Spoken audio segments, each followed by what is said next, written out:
Allahun Azza wa Jalla falenderojmë, prej tij falë dhe ndihmë kërkojmë, salavatet dhe selamat i dërgojmë Muhamedit sallallahu alaihi wasallam, familjes së tij të ndershme, shokëve të tij fesnik dhe gjithë pasuesve të rrugës së tij deri në ditën e gjykimit. Vazhdojmë me komentimin e ajeteve të para të Suratul Fajr, ku në javën e kaluar patëm mundësi që mi komentu 5 apo 6 ajetet e para të kësaj surës. Allahu Azza wa Jall, ajeti që vjen në radhë thot hal fi dhalika qasamul lidhi hijr. Ky ajet ndërlidhet me ajetet e para që është prej fillimit, wal fajr, wa layalin ashr, wash shaf'i wal watr, wal layli wash shaf'i wal watr, wal layli idha yasr, hal fi dhalika qasamul lidhi hijr. Këtu kemi domethënë është disa predikatorëve kanë thënë surja e betimeve. Sepse Allahu Azza wa Jalla në këtë sure fillon me betim, duke u betu në krijesat e veta, për me manifestu madhërinë e vet përmes tyre krijesave. Dhe jo rastësisht, Allahu Azza wa Jalla me urtësinë e vet zgjedh disa krijesa të tilla për të betuar në ata. Këtu kemi do të thotë Allahu Azza wa Jalla, kemi ajetin kuranor ku Allahu subhanahu wa taala beton dhe thotë wal fajr, wa layalin ashr, wash shaf'i wal watr, wal layli idha yasr, hal fi dhalika qasamul lidhi hijr.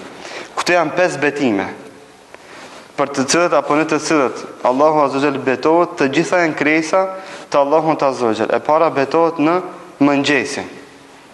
Betohet në mëngjesin, betohet në krijesat që janë tek dhe çift apo çift dhe tek. Betohet edhe në natën. Betohet edhe në natën, betohet Allahu Azza wa Jall edhe në 10 netët, që është betimi i dytë me radhë. 5 lloje të betimeve. Sot betohet një në mëngjes, pastaj në mbrëmje, sabaj, pastaj 10 net. Dhe sot i veçon 10 net që janë brenda këtyre 12 muajve të veçanta. Pastaj Allahu Azza wa Jall, wash shaf'i wal watr, thot pasha krijesat që janë çift dhe pasha ato që janë tek. Disa do të tregum komentin e asaj që është çift dhe asaj që është tek. Pastaj betohet edhe në net në përgjithësi. Wal layli idha yasr, dhe pasha natën thot e cila hec dhe lëviz.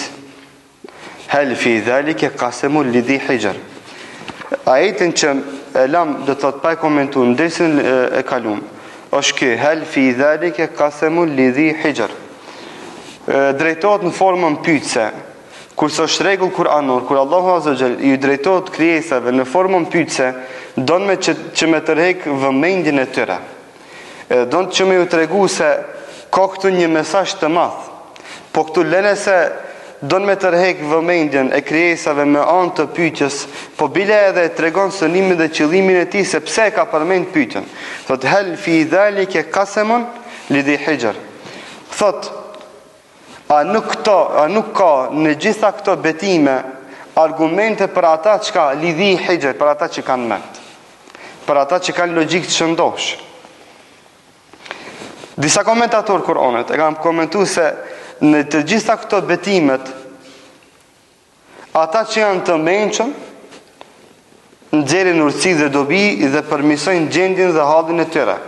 Se përmendem se aty përmendet namazi që është i sabahut, namazet që janë paradite, përmenden 10 netët e Ramazanit, përmenden njëkohësisht edhe namazet që janë të natës edhe namazet që janë në thellësi të natës. Gjitha këto i përmenden në urtësitë e veta që i ngërthejnë në vete.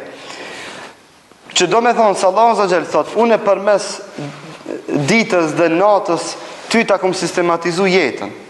Edhe të kumblon hapësirë për me vepru dhe për mu pendu, për mu rikthi në rast se kur ti ka ban. A nuk mjafton këto si argumente që ti me përmisu dhe korrigju vetën tënde? Hal fi dhalika qasamul lidhi hijr. Dhe Allah zë të tregon se në gjitha këto betime nuk thot gjitha këto argumente. Sepse argumentet Kur'an janë të shumta, por betimet janë të zgjedhura nga Allahu Azza wa Jall. Dhe ta ban me dije se Allahu betohet në mëngjesin kur është namazi sabaj dhe betohet në mbrëmje kur është namazi akşamit dhe yatsis. Ta ban me dije se në këto betime ibadete dhe adhurime të mëdhaja të cilat nuk janë të rastishme, sepse gjindin aty dhe pse Allahu azza xal betohet në ata. Do me tërheq vëmendjen dhe vërejtjen e atyve që logjikojnë në mënyrë të shëndosh. Dhe ai cili ka logjik të shëndosh e kupton se gjitha këto krijesa që janë do të thotë në kosmos, gjigante janë të krijuar nga ana Allahut azza xal, që manifestojnë dhe argumentojnë madhërinë e plotë të Allahut subhanahu wa taala. Thot Allahu subhanahu wa taala: "Alam tara kayfa fa'ala rabbuka bi'ad." Irama dhati al-imad.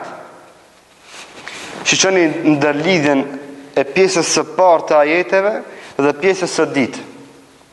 Pjesa e parë Allahu azza xal tregon dhe betohet në krijesa, në kohë të ndryshme. Për me tregu se ai meriton të adhurohet në gjitha këto kohëra dhe për me tregu se ai cili logjikon shëndosh nuk ka mundësi Allahut azza xal mi bë kufër dhe shirk, sikur që i bëni kufër dhe shirk Allahut azza xal kush qaumi Ad.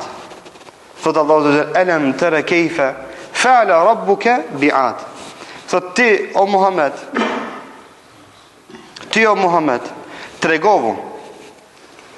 Edhe pse këtu kemi dy forma pyetëse, elem edhe kejfe. A nuk e shihni se çfarë bëri Allahu me qaumi Ad? Pse?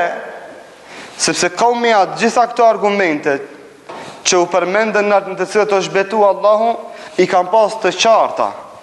Kur këta morën guximin në përkombën argumentet e Zotit, Allahu azza xal ju thot këtëve: "Këshillni se si dënojën ata të cilët i përkombin këto argumente në të cilat unë betohem." Irama dhati al-imad. Thot Allahu: "Shifeni se çfarë bëra si i shkatrova qaumi Adin." Irama dhati al-imad, të cilët jetonin në vendin Iram, dhati al-imad, që ishte i ndërtuar me shtylla. I përmend shtyllat gjigante dhe madhështore për me tregu forcën dhe fuqinë e madhe që i kishte qaumi Adi, sepse me ato kushte primitive kishin forcë që ta marrin dhe ta kthejnë dingurin. Kishin forcë dhe mjeshtri të hatashme. Dhe kishin do të thotë mallësi gjigante. Mallësi të cilën thonë dietarët që s'ka pas do të thotë edhe nuk do të ketë deri në ditën e gjykimit. Kanë qenë edhe me trup të mëdhej. Thuhet që kanë qenë mbi do të thotë 20 apo 30 metra të mëdhej. Dhe disa kufome i kanë gjetë të tyre dhe disa skelete që habitet njëri kur t'i sheh. Megjithatë Allahu azza xal tregon se këtij qaumi Adit i ka dhënë fuqi të madhe. Iram e dhati al-imad. Iram i ka dy kuptime. E para, se kanë jetu në vendin Iram. E dyta, thuhet se kanë jetu dhe ky fis do të thotë ka jetu në fisin Iram. Qaumi Ad ka jetu tek fisi Iram. Kryesorja do të thotë, disa kanë thonë kanë jetu fisi Iram në vendin Iram zbashku me qaumi Adin. Zbashku me qaumi Ad. Kryesorja, nëse thu qaumi Iram apo qaumi Ad, janë sinonime të një popullit. Dhati al-imad, të cilët ato shtëpit i kanë ndërtuar mbi shtylla. Shtyllat çka simbolizojnë? Simbolizojnë saltanat. Simbolizojnë dekor. Simbolizojnë mendjemallësi.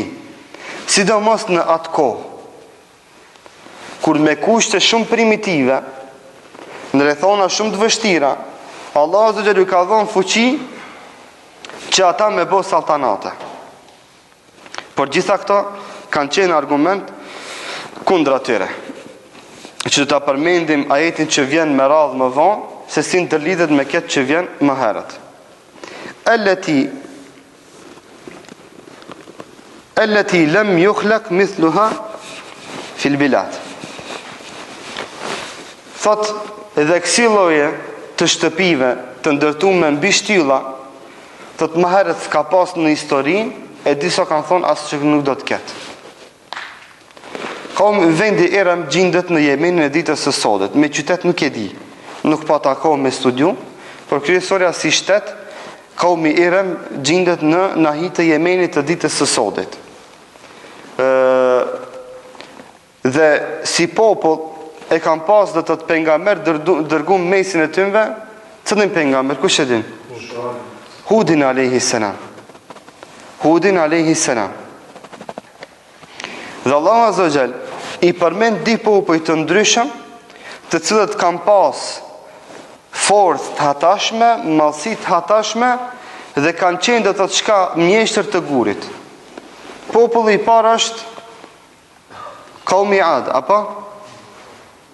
Populli i dytë cili është? Kaumi Thamud. Te kaumi Ad është dërgu Hudi alayhi salam. Te kaumi Thamud është dërgu Salihi alayhi salam. Është dërgu Salihi alayhi salam. Tu di popujt kanë pas dhe të madhështi dhe forcë dhe mjeshtri, e cila mirësia e Zotit i ka shti që ata mi bë kufër dhe shirk Allahut subhanahu wa taala. Këtu përmendet një mesele e hollë dhe detajizumit që ka të bëjë me akiden e ehli sunnetit. Thot Allahu azza wa jalla, "Allati lam yukhlaq mithluha fil bilad." Thot si këto shtëpia, si këto shtylla, ma herët në rruzën toksor nuk ka pas të krijuar. Yukhlaq. Njëra nga emrat e Allahut është El Khaliq, apo? Që do të thotë krijues. Dhe thot Allahu azza wa jalla, kaumi Ad ka kriju shtylla, të cilët shtylla më herët s'kan qenë kur. A lejohet që njeriu të më i thonë krijimtar? Kurse Allahu azza wa jalla këtu e përmend se kanë kriju, thotë ata. Po flasim në aspekt gjuhësor. Të njëjtën ndodh edhe me piktorët. Thot pejgamberi sallallahu alaihi wasallam se Allahu subhanahu wa taala do t'ju thotë yuqalu lahum yawm al-qiyamati ahyu ma khalaqtum. Në hadithin e vërtetë të pejgamberit thuhet se Allahu azza wa jall piktorëve në ditën e gjykimit do t'ju thotë jep ju një shpirta vizatimeve që i keni vizatuar. Ki vizatu një njeri tani thot e pja shpirtin. Do t'ju thot ahyu ma khalaqtum, e pi shpirt asoj që ti e krijove. Po themi lejohet që njeriu t'i thuhet krijimtar, nga se krijimtaria e tij është sipërfaqësore, nuk është thelbësore. Dhe krijimtaria e tij është modifikuese. Nuk është krijimtaria e cila shpik diçka pa qenë as pak. Thuhet krijimtar i mirë një zdruktarit, kur ai e merr një drast, një drum, çka du shtuj asaj, e gdhënë edhe e ban derë të mirë. A me i themi, a ka mundësi ai zdruktari me ndrejt drunin vet? Ai me marr pikriz vet me bën një drast, vet me kriju drastën. S'ka mundësi, drasa bëhet prej drunit. Atë drunin e ban veç Allahu azza wa jall. Tot krijimtaria e njeriut është që një krijesë që ka kriju Allahu azza wa jall atë e merr dhe e modifikon. Është e cekët dhe është e përkufizuar. Për dallim prej krijimtarisë të Allahut azza wa jall, e cila është çka me sjell diçka duke mos qenë as pak. Me sjell diçka duke mos qenë as pak. Pa pas shembull para prak. Pa pas shembull para prak. Sigur të mos kish pas drun, a do të kish pas mundësi që një piktor ta vizaton drunin? Nuk do të kish pas mundësi. Për çat më ka mundësi më i thonë piktoret, krijimtar i mirë, e ka kriju një drun të mirë. Ha? E sa e ka vizatu. Ama drunin sikur mos e kish pas mundësi Allahu azza wa jall ta shofe, a do të kish pas mundësi ai me vizatu asnjëherë. Tot krijimtaria e njeriut është e përkufizuar. Dhe çdo kur përmendet edhe pse si fjalë një pjesë e madhe e dietarëve të ehli sunetit kanë thonë si fjalë është mirë mi hik që mos mi thonë njeriu të krijimtar i mirë, por mi thonë artist i mirë, mi thonë mjeshtër i mirë, dhe kështu me radhë. Por fjalës krijimtar mi hik, por edhe nëse dikush i thot, atë na ta kemi qartë se krijimtaria e këtij është e përkufizuar dhe t'u asqarojmë të tjerëve që të mos bëjnë gabime të cilat janë të hatashme dhe të rrezikshme.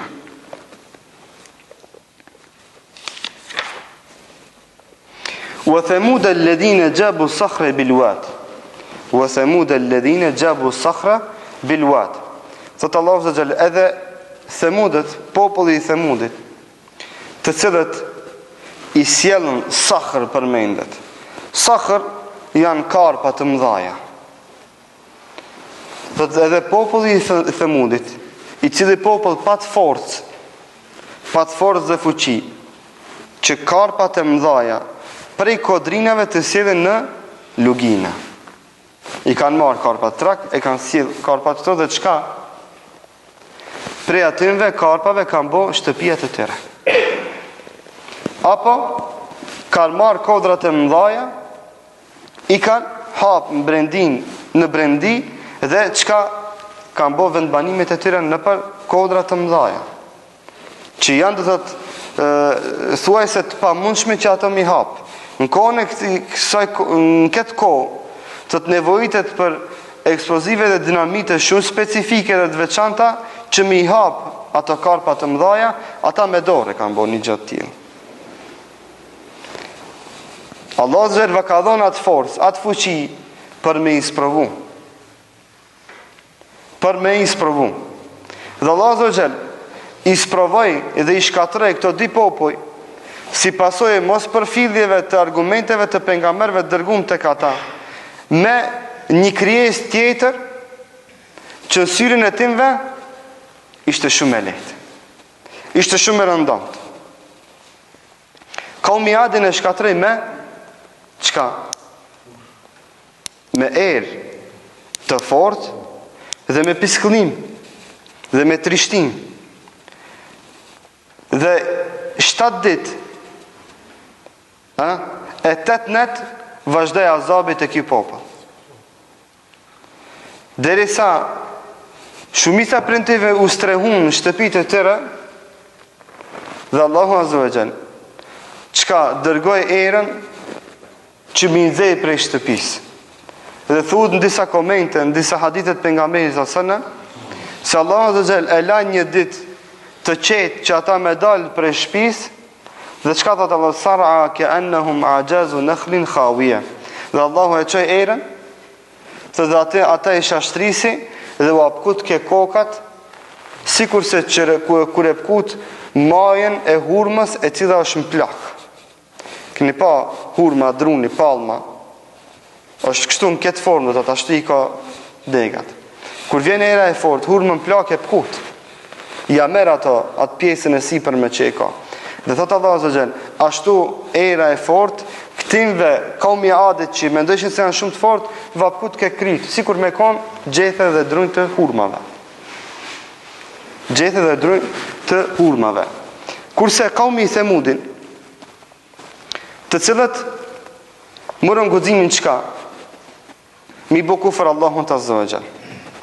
E dyta kërkuan prej Salihit alayhis salam që prej gurit me dal një deve. Thana mund është i prit çati gurit me në nxjerr një deve. Kështu çfarë mrekulli e kërkuan, të pa logjikshme, të pa nevojshme.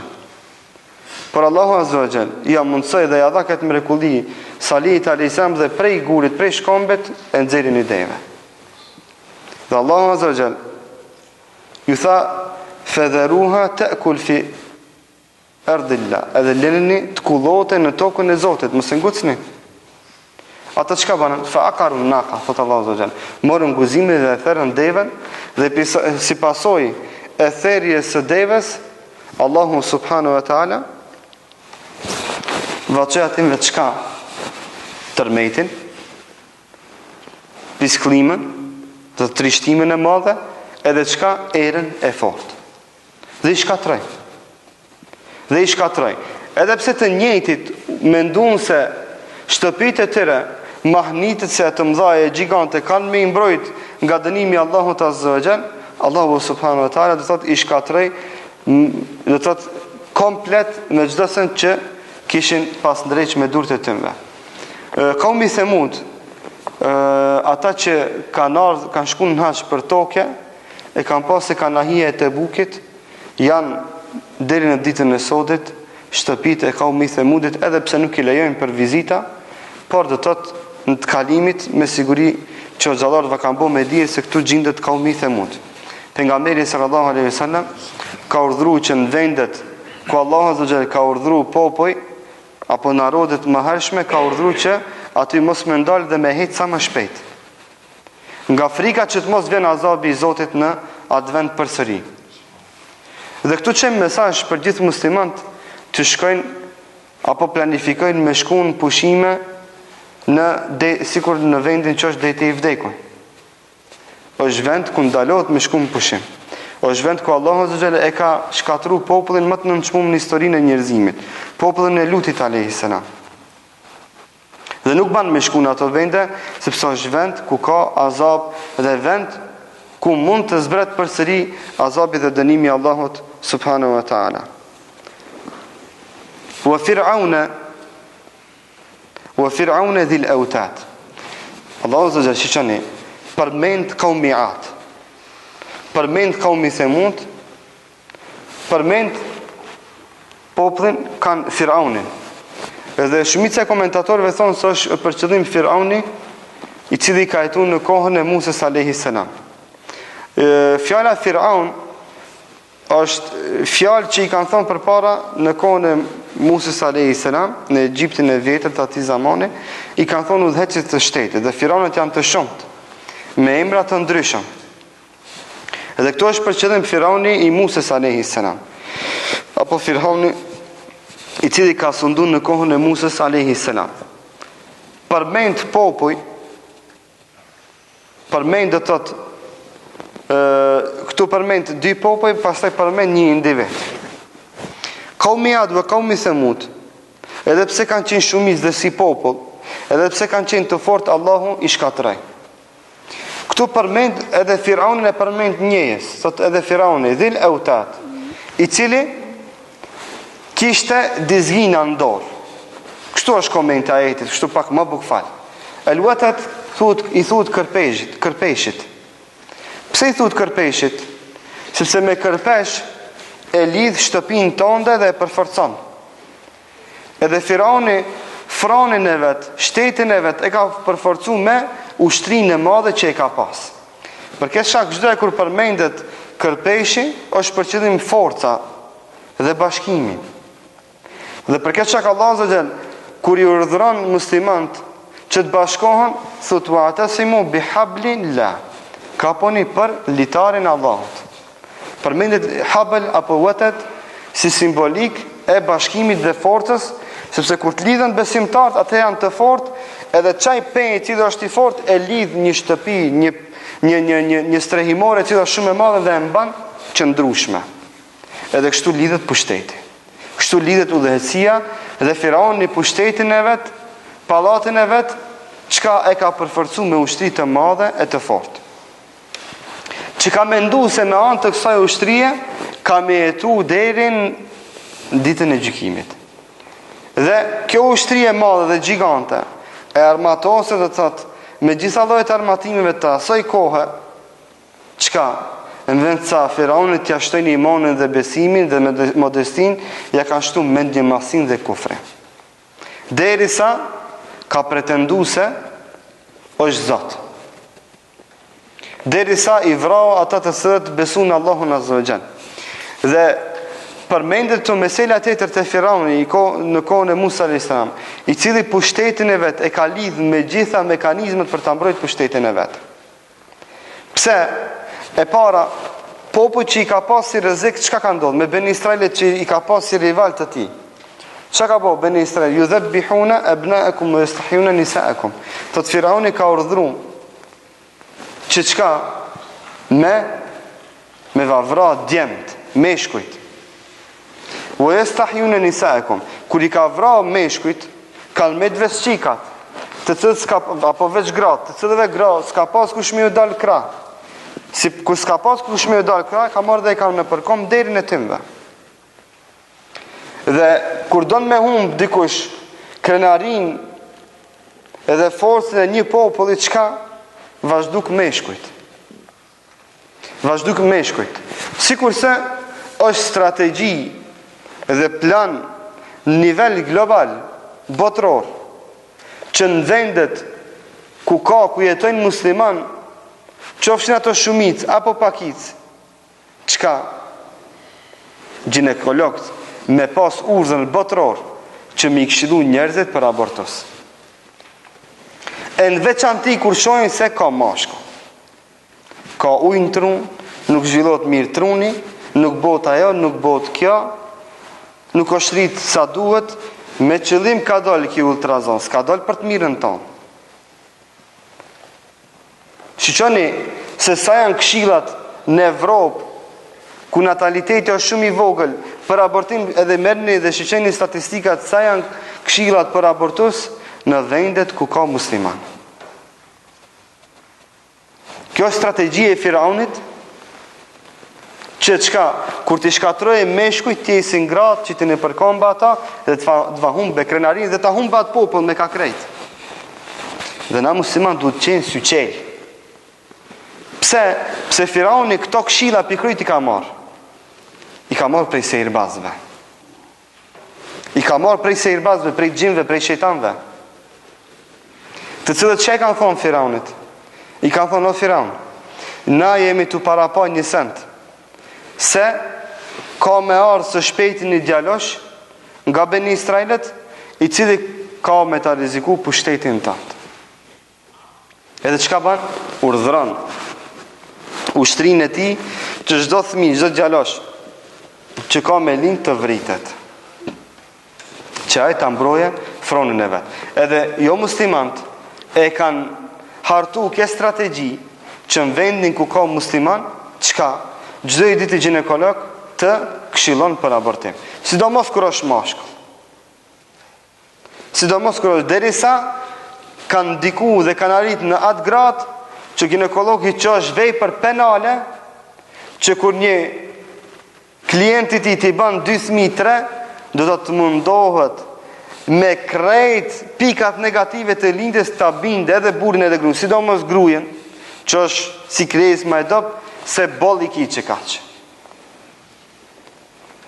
Edhe shtash kanë shti edhe elemente tjera, edukimin, ato, këto, dhe gjitha këto janë strategji që i kanë trashigimu prej Firaunit, mallkimi Allah qoftë mbi ta.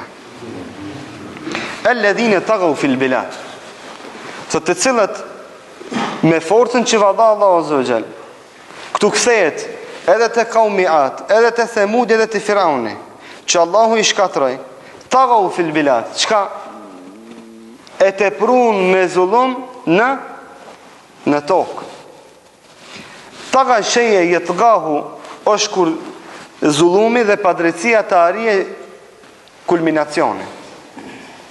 Kur zullumi dhe padrecia të arije kulminacione. Kur Firauni murgudzimin që çka talët me Musën a.s. dhe çka thot ene khajrum min hadhe ledhi huve muhin, thot unë jam maj mirë se sa Musa i cili është i nënçmum, i cili zvlem pes pare, thot unë jam maj mirë. Pse Nilo është të rrjedh nër palatin tem, u krenu me ujin, me lumejt që rrjedhshin nër palatin e Firaunit. Dhe Allahu me çket mendjemasi dhe me çket kibër që e pat, duke u krenu dhe u bo mendjemas me uj, çka e shkatroj me uj. E shkatroj me uj. E përmbyti me det. Që me abu me di edhe Firaunit, edhe gjithë njerëzimit, se Rabbul uji është Allahu azza wa jall, krijuesi i ujit është Allahu. As ti asun në asaj aski. Pa më parasysh se në çfarë grade ke arrit. Alladhina taghaw fil bilad, të cilët e teprun me zullum në tokë. Përmendëm rregullin fetar që përmendin shumica e ulemave, se është rregull i Allahut azza wa jall. Rregull në kosmos të cilën e kalon Allahu subhanahu wa taala. Se çdo send kur të hollohet më pkut, për vetë zullumit, zullumi kur në trashët më shumë ti, që atëherë pkutët. Zullumi kur arrin kulminacionin, atëherë pkutët. Kur zullumqari mendon se është me përvoj, më i përvojshmi, kur mendon se me ushtri është më i madhi, kur mendon se me pasuri është më i pasuri, Kur mendon se me moshë është, në moshën e pjekurisë që s'ka kush e mashtron, atëri vjen shkatrimi Allahut azza wa jall. Thot Allahu subhanahu wa taala, fa aktharu fiha al-fasad. Dhe thot e teprun më në te me fesat, me padrejtësi, me zullum, me kufër. Kulminacioni i fesadet është mi bo kufër Allahut azza wa jall. E pastaj gjitha fesadet janë më pak se kjo. Për çfarë thot pejgamberi sallallahu alaihi wasallam, la dhanba ba'da al-kufr. Thot nuk ka gjuna mas kufrit. Kur ta bësh kufrin fesatin më të madh, mos e ne ato tjera kur gjo nuk ja. Kur dikush merr guximin me bu kufër Allahut azza wa jall, ai më shumë e ka let me trastun. Shumë e ka let me vjedh, shumë e ka let me bo zina. Gjitha tjera ti ka më let, sepse ai e ka thi marrën, i ka bu kufër Allahut azza wa jall, e tjerat më janë gjitha më të lehta. Dhe thot Allahu azza wa jall, dhe kur ta teprojnë me kufër, thot edhe çka ka ardhën dënimi Allahut azza wa jall, pse e kanë tepruar me fesad dhe me zullum. Fasabba alehim rabbuka sawta azab.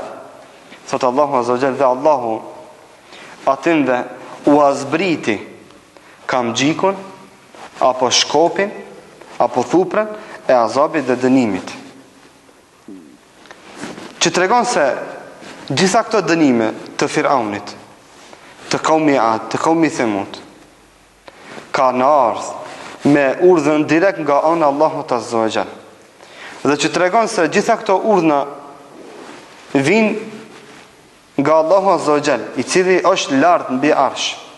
Dhe për këtë shkak, kur thuhet dhe kur bisedohet dhe kur përmenden urdhnat e Allahut, çdo herë përmendet lartësia e Allahut subhanahu wa taala. Përmendet lartësia e Allahut azza wa jall për me tregu madhështinë e Allahut subhanahu wa taala, se ajo është mbi gjitha këto krijesa. Sauta adab, thupra për shkopi i azabit, është për qëllim dënimi dhe ndëshkimi dhe dhimbja që ata e kanë shiju. Pse Allahu azza wa jall kaumi Themudin e dënoi 7 ditë e 8 net. Kaumi Ad, më falni. Kaumi Themudin sa ditë? 3 ditë. 3 ditë me radhë dënoi dhe e shkatroi. Për 3 ditë e boni helaç atë popull. Jo pse s'pat mundësi më njerë me shkatru, por e bonin këtë formë që azabi dhe dënimi me qenë më i madh, që ta shohin njëri tjetrin si dënohet. Dhe kjo është azab për mi azab. Kur e sheh se ai tjetri ofër të e shkatrot, ti nuk ki mundësi mi ndihmu edhe je duke pa se një të shkatrim është të tartë të te. Kjo është azab për mi azab prej kësaj dënjoje. Dhe Allahu subhanahu wa ta'ala thot, afalam yasiru fil ardi fayanzuru kayfa kana aqibatu alladhina min qablihim dammara Allahu alayhim walil kafirina amthalahum. Thot, pse nuk hesin në për tokë dhe ta shifni se si Allahu azza wa jall i ka shkatru ata të cilët i kanë bu kufër dhe nuk kanë besu në Allahun subhanahu wa ta'ala. Dhe Allahu thot, ata i ka shkatru, i ka bu helaç dhe i ka zhduk me gjithë fuqinë dhe forcën që e kanë. Lusë Allahun azza wa jall që të kemi dobi nga këto ajeti kuranore, nga këto ligjërata, gjithëve juve të shpërblej për mundin dhe kohën që keni gjithë më ardhë. Lusë Allahun subhanahu wa taala që këto çaste të regjistrojnë në regjistrën e veprave të mira të juve, kur do dalim në Allahun azza wa jall të dëshmojnë për neve, jo kundra neve, të njëjtat të bëjnë shkak dhe sebeb që Allahun të na i shlyj gjënat dhe mëkatet e të na i shtoj sevapet e të mirat. Walhamdulillahi rabbil alamin. Allah i dhash të mira.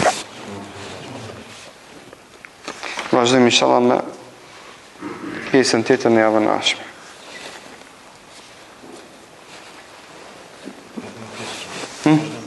Edhe 2 pjesë, nuk do të muj me kry. Pa tjetër. Sa është pak sure ma i gjatë që kërkon pak. Edhe pse unë e kom përmendë se komenti këtyre ajeteve është si përfatsor. Si kur t'i shmindal ashtu si duhet, si e ka rëndit e fësire. ndoshta një ajet do të na shkonte në ligjërat. Do të thotë aq shumë ka komente, aq shumë ka dispozita dhe urtësi nga këto ajete kuranore, që do të mahniten vetëm për kaumi Ad. Mund dalë edhe me fol, do të thotë gjithsesht. Kemi çka të folmi sa dojmë. Kaumi Thamud njëjtë. Firaunën njëjtë. Ndër lidhet me Musën alayhis salam. Do të thotë ka urtësi dhe dobi të mëdha që shkaku i kohës do të ne i ka përcim kështu, vetëm sa xhamatet ketë pasqyrim të përafërt për manon dhe domethënien e këtyre ajeteve. Dhe ajo që do të kisha këshillu, sikur çdo herë, është që ajetet që i komentojmë, pasi që të shkonin në shtëpi, apo para se më ardhë në ders, mi lexu. Shumë ju ndihmojnë. Çto ajete që i ke lexu këto? Që i ke ndëgju këto? Mi lexu të shtëpia, pak më vonë, para se me flet. E që se më këto ajete kur si ara. Edhe është knatësi shumë e madhe, vallaj që vazhdon knatësin namaz. Sepse këto ajete janë ajete që lexon në për xhamine, për namaze. Është knatësi e veçantë kur imami lexon një ajet kuranor e ti e din kuptimin dhe mana. E që se namazit që të krej më shumë tjesh, më i kujdesshëm, më i vetëdijshëm, ta përcjellësh imamin dhe dyqish e din kuptimin dhe domethënien e ajeteve kuranore të cilat i lexon imami. Për këtë shak mos i leni kështu të kalojnë ligjëratat. Padyshim se na me lenin Allah të kemi fituar një pjesë shpërblimit vetëm me ardhen dhe prezantimin ton këto. Por duhet të mundu që kjo e mirë të mos mbarojë me dalën ton prej xhamisë, por të vazhdon të thotë edhe më tutje. Nëse ka dikush ndonjë pyetje, le të urdhëro. Në dzete kemi sa doni. Në kome pejgamberi dhe selam, sheku të të përgjëhu pejgamberi selam të të përgjëhus, me kamerina dhe gjithë arabe. Evropian në të kohë, sheku, që ka mdetin që se të në të gjuhë. Që dhe kohë të në arabe, sheku, Gjerman, dhe atëra ka posë Gjerman. Njerëzit e cilët kanë vdek në shirk, do t'jenë xhehenem, nuk kemi dyshim dhe hamendje në atë. Edhe pse në atë kohë ka pas, do të të lloj popuj, qofshin ato në Evropë, qofshin ato dikun tjetër, të cilët kanë qenë një pjesë për tyre mushrik, një pjesë për tyre kanë qenë ehli kitab, një pjesë për tyre kanë qenë në fenë e pastër të Ibrahimit a.s. apo Isës a.s. Në fenë e Isës a.s. Sikur se ka qenë, kush? Waraka ibn Naufel. Waraka ibn Naufel është migja e Hatijës radhiyallahu anha. Migja e Hatijës radhiyallahu anha, i cili ka qenë në fenë e pastër, i cili është xhenetli, me dëshminë e pejgamberit sallallahu alaihi wasallam. I cili nuk pat kohë që me thonë shahadet, nuk pat kohë që ai me falë namaz e me thirrën tauhid. Ja, sepse ai vdiq gajrat bura. Sepse ai vdiq më njerë masardhe se shpallnjes. Dhe nuk pat kohë që edhe mi dal krah pejgamberit sallallahu alaihi wasallam, por vetëm fakti që ai ka qenë në fenë e pastër të Isës alayhis salam, ai do të besoj pejgamberin sallallahu alaihi wasallam, dhe kishte një uri për ardhen e pejgamberit sallallahu alaihi wasallam, dhe jetonte në atë fe duke mos i bërë shirk dhe kufër Allahu subhanahu wa taala. Çdo të thotë feja e pastër ka qenë prezente. E dikush e ka refuzuar, dikush edhe në Evropë. Njëtë. Kudo që është, edhe thotë llojet dhe kategoritë e besimeve kanë qenë prezente. Se ata do thotë kanë qarkullu, kanë gravituar në vende të ndryshme. Janë taku me lloj dhe njerëz. Ai si ka ditë me adhuru drunin? Pse s'ka ditë me adhuru Allahun azza wa jall? Kush mësoi drunin me adhuru? Kështu me radhë. Wallahu a'lam. Sura Tauba, sura Bismillah. Po. Disa kam njëri, disa të djetarë të që vazhdimësi e surës Anfal. Vazhdimësi e surës Anfal nuk është surë ndryshë. A ka një shmëri shumë surët, duke fillu për surës Fatiha, dhe në Nas, A ka në qënë një me tjera për shkak të rënditjes për një ndërmishën e 14, apo rënditja në Kur'an nuk ka Ajo është një verzion që kanë thonë se është vazhdimësi i Suratul Anfal, verzioni i dytë, që wallahu alam, unë më shumë aty e kam zemrën më të qetë, është se Allahu Azza wa Jall, duke dash me ngrit emrin e Allahut dhe lartësu atë, se ka përmend këtu me qëllim, sepse Allahu Azza wa Jall këtu e ka surja si fillon bara'atun min Allah. Çka do të thotë bara'atun min Allah? Kush e din? Kush e din, a? Hidrim. Tjetër? Sebeb marrëveshjes që kanë bë me mushrikët muslimanë. Tjetër? Iznim. A?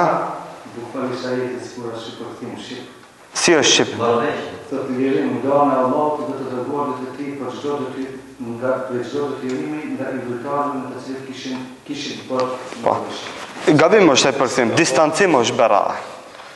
Allahu Azza wa Jall distancohet nga mushrikët dhe se përmend emrin e vet, shkaku i distancimit të tij. Shkaku i distancimit të tij. Allahu Azza wa Jall distancohet nga shirku dhe mushrikët. Dhe si pasojë e kësaj, edhe emrin e vet se përmend. Nuk e fillon surën me bismillah. Që me tregu distancimin e tij dhe lartësimin e tij dhe largimin e tij nga çdo shirk, kufër dhe mushrik dhe kafir. Wallahu alem ki mendim është më i saktë me lenin Allahun azza. A nuk ka sebeb rasti që u ka bë kur e kanë thi marrëveshjen. Edhe Allahi si idhnu nuk e nis surën me bismillah. Direkti përgjigjet me çatën e distancimi, idhrim çaja është. Po. Barja e shej yabra'uhu apo bara'a është distancim. Thu ene beri'un mink, unë distancohem prej teje, sot nuk kam lidhje më me ti. Edhe prej teje do më thonën jam larg dhe nuk du më unë më etiketu me ti së bashku. Kjo është bara'a. Për shak në akidet e l'wala wal bara është pjesë e besimit të ehli sunnitit. Besimi në dashuri dhe distancim dhe urrejtje. Për këtë shak, bara përmendit edhe urrejtja. Për çfarë thot pejgamberi sallallahu alajhi wasallam, "Awthaqu ura al-iman al-hubbu fillah wal-bughdhu fillah." Çka është besimi i dashurisë për hir të Allahut dhe urrejtjes për hir të Allahut.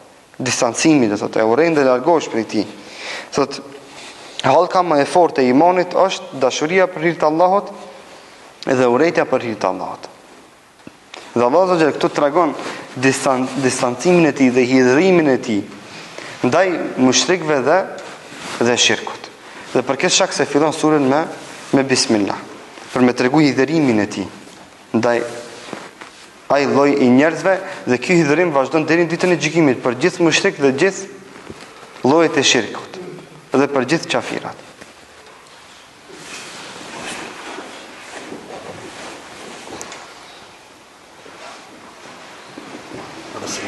Alaikum salam.